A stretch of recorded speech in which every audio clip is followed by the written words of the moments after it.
Welcome to Hatman Strikes Back Daily Boxing News. Has Anthony Joshua been inadvertently frozen out of the heavyweight picture? I say inadvertently because I don't necessarily think there's a deliberate attempt to freeze him out. I'm just wondering whether AJ has lost so much of his commercial value at this point that potential opponents who would have been chomping at the bit to fight him in years gone by are now thinking, you know what? The money's not as great as it used to be against AJ, and there's very tempting opportunities elsewhere. I'll go a different route. Because since AJ was brutally knocked out by Daniel Dubois, he's been linked to a number of names. The likes of Dylan White, Jared Anderson, Joseph Parker, Tyson Fury. But so far, none of those fights have manifested. White is signed to fight Moses Italma. Anderson is apparently in negotiations to fight Jarrell Miller. Joseph Parker might be fighting Dave Allen, of all people. And Tyson Fury is still sitting on the sidelines. He's only expressed interest in fighting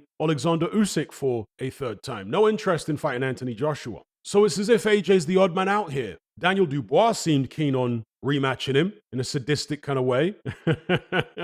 But AJ thought better about taking that rematch. The first fight was disastrous enough for him. An immediate rematch, I have to figure, would have been even more disastrous. He needs to leave that boy alone. So where does AJ go? Well, in the immediate aftermath of that Dubois loss, I called for AJ to retire. And I stand by that. I think his best course of action is to retire. But I also said if he insists on carrying on, he should only be looking to fight his contemporaries. One of them is, of course, Deontay Wilder. Now, he's got a fight coming up this weekend, which he should win, but it's heavyweight boxing, you never know, and Deontay Wilder's coming off a very bad run of form. If he comes through, will he fight Anthony Joshua later on this year, or will he fight Dave Allen? I think it really depends on how much money Turki Al-Sheikh is willing to put up for the fight. It certainly won't be anything like the money that was on the table for Deontay Wilder to fight Anthony Joshua back in 2018, 2019, when he turned down over $100 million to fight Anthony Joshua. And that offer came directly from DAZN. And of course, AJ would have been making mega millions back then fighting Wilder. These days, a Joshua Wilder fight would generate far less than that. You know, what's interesting, I've seen some of these people in the boxing media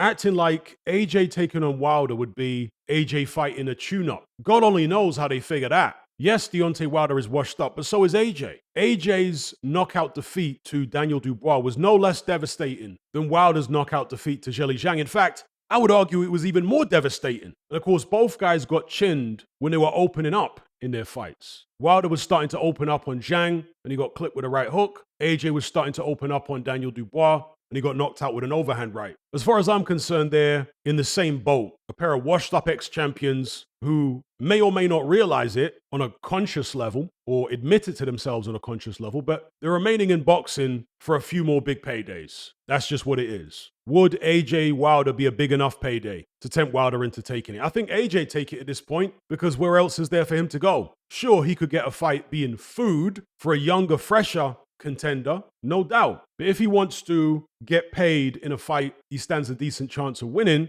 then he needs to be looking at the Wilders of the world, his contemporaries. Anyway, let me know what you guys think about all this in the comment section below. Has AJ been inadvertently frozen out? Not deliberately, but inadvertently frozen out of the heavyweight picture. I know we've heard all about this injury and whatnot that's been dragging on for months and months and months. That's supposed to have been fixed now, so you can still sign for a fight, even if you give a projected date, which is 3-4 months off. And by the way, with regards to AJ's injury, I'm hardly surprised. Apparently it's a severe chronic elbow injury because this guy does like 3-4 month camps. It's way overboard, especially for a fighter of his size. You don't need to be doing 3-4 month camps. Maybe because he lacks the innate confidence of other top fighters, he feels like he needs to do camps that long to build up his fighting spirit. Do you know what I mean? I'm speculating, obviously. Anyway, I'll leave it there. Let me know what you guys think in the comment section below. Don't forget to like and share this video and subscribe if you haven't done so already. Thank you all for watching, and I'll catch you on the next one.